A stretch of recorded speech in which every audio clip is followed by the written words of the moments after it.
name, please? Your name, miss? My name is of no concern to you whatsoever. One moment, please.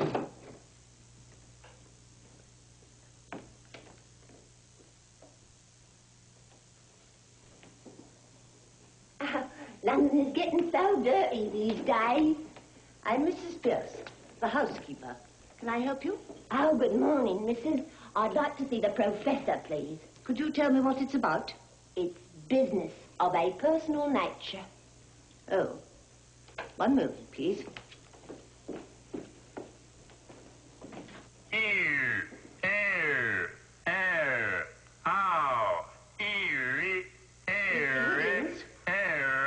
There's a young woman who wants to see you, sir. A young woman? What does she want? Oh, she's quite a common girl, sir. Very common indeed. I should have sent her away, only I thought perhaps you wanted her to talk into your machine. Has she an interesting accent? Simply ghastly, Mr. Higgins. Good. Let's have her in. Show her in, Mrs. Pierce. Very well, sir. It's for you to say. You know, this is rather a bit of luck. I'll show you how I make records. We'll set her talking, and then I'll take her down first in Bell's visible speech, and then in broad Romic, and then we'll get her on the phonograph so that you can turn her on whenever you want with the written transcript before you. This is the young woman, sir. Good morning, my good man. Might I have the pleasure of a word with you? Oh, no. This is the girl I jotted down last night. She's no use. I've got all the records I want of the Listen Grove lingo. I'm not going to waste another cylinder on that. Now, be off with you. I don't want you. Don't be so saucy. You ain't heard what had come for you. Did you tell him I'll come in a taxi? Nonsense, girl. What do you think a gentleman like Mr. Higgins cares what you came in? Oh, we are proud. Well, he ain't above giving lessons, not him. I heard him say so. Well, I ain't come here to ask for any compliment, and if my money's not good enough, I can go elsewhere. Good enough for what? Good enough for you. Now you know, don't you? I'm come to have lessons, I am, and to pay for them too, make no mistake. Well, and what do you expect me to say?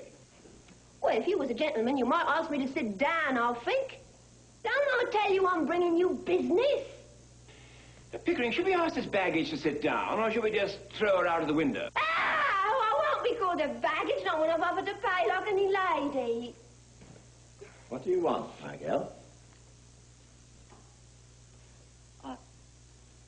I want to be a lady in a flower shop, instead of sitting at the corner of Tottenham Court Road. But they won't take me unless I can talk more genteel. He said he could teach me. Well, here I am, ready to pay him, not asking any favour, and he treats me as if I was dirt. I know what lessons cost as well as you do, and I'm ready to pay. How much? Now you're talking. I thought you'd come off it when you saw a chance of getting back a bit of what you chucked at me last night. You'd had a drop in, hadn't you, eh? Sit down. Ah, well, if you're going to make a compliment of it... Sit down! Sit down, girl. Do as you're told. Oh. What's your name? Eliza Doolittle. Will you sit down, Miss Doolittle? Ah. I don't mind if I do. Now, how much you propose to pay me for these lessons? Oh, I know what's right. A lady friend of mine gets French lessons for 18 an hour from a real French gentleman. Well, you wouldn't have the face to ask me the same for teaching me my own language as you would for French. So I won't give more than a shilling. Take it or leave it. You know, Pickering, if you think of a shilling, not as a simple shilling, but as a percentage of this girl's income, it works out as fully equivalent of 60 or 70 pounds from a millionaire. By George, it's enormous. It's the biggest offer I ever had. 60 pounds? What are you talking about? Where would I get 60 pounds? I never offered you 60 pounds. Hold your tongue. But I ain't got 60 pounds. Don't cry, you silly girl. Sit down. Nobody's going to touch your money. I'm going to touch you with a broomstick if you don't stop sniveling. Sit down! Oh, anybody would think he was my father. If I decide to teach you, I'd be worse than two fathers to you. Here. What was this for? To wipe your eyes, to wipe any part of your face that feels moist. And remember, that's your handkerchief and that's your sleeve. And don't confuse the one with the other if you want to become a lady in a shop. It's no use to talk to her like that, Mr. Higgins. She doesn't understand you. Give it out. handkerchief to me, give it to me, not to you. Higgins, I'm interested. What about your boast that you could pass her off as a duchess at the embassy ball, eh? I'll say you're the greatest teacher alive if you can make that good. I'll bet you all the expenses of the experiment that you can't do it. I'll even pay for the lessons. Oh, you're real good. Thank you, Captain. You know, it's almost irresistible.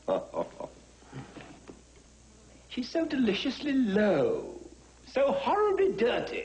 I ain't dirty. I washed my face and hands before I come, I did. I'll take it. I'll make a duchess of this draggle-tailed gutter snipe. Ow! We'll start today, now, this moment. Take her away, Mrs. Pearson. Clean her. Sandpaper if you won't come off any other way. Is there a good fire in the kitchen? Yes, Take all her clothes off and burn them and ring up and order some new ones. Just wrap her in brown paper till they come. You're no gentleman. You're not to talk of such things. I'm a good girl, I am. And I know what the likes of you are, I do. We want none of your slum prudery here, young woman. You've got to learn to behave like a duchess. Now take her away, Mrs. Pearson. If she gives you any trouble, wallop her. I'll call the police, I will. But I've got no place to put her. Well, put her in the dustbin. Ow! Come, Higgins, be reasonable. You must be reasonable, Mr. Higgins. Really, you must. You can't walk over everybody like this.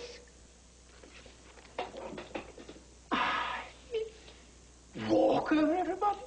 My dear Mrs. Pierce, my dear Pickering, I had no intention of walking over anybody. I merely suggested we should be kind to this poor girl. I didn't express myself clearly. It was I didn't wish to hurt her delicacy. Or yours. But, sir, you can't take a girl up like that, as if you were picking up a pebble on the beach. Why not? Why not? But you don't know anything about her.